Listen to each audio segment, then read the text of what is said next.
एक कहानी भी दासी को याद आ रही है कि एक इंसान किसी रास्ते पे चलते चलते अब कहीं जाना की पहुंचने की कोशिश कर रहा है और वहाँ एक नदी है और नदी के अब उस पार जाना है पर रास्ता समझ नहीं आ रहा।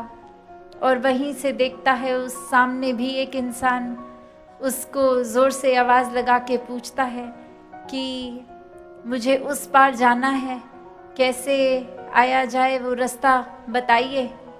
और वो इंसान वापस रिप्लाई कर रहा है, आप तो पहले ही उस पार हैं, मुझे इस पार आना है, मुझे नदी के उसी पार जहाँ आप खड़े हैं, मैं तो खुद ही उस तरफ आना चाह रहा हूँ, आप इस तरफ आके क्या करेंगे। तो अब बात ये कि वो इंसान अपनी मंजिल नदी के उस पार बनाए बैठा है और जो नदी के उस पार इंसान है वो इस तरफ आना चाहता है।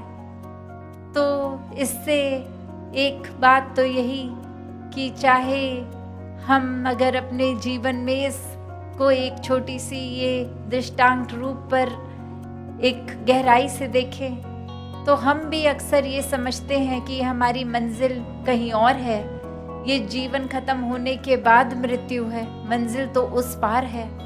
पर हकीकत तो ये कि हम जहाँ खड़े हैं वो मंजिल है। जीते जी ही परमात्मा हर समय अंग संग है।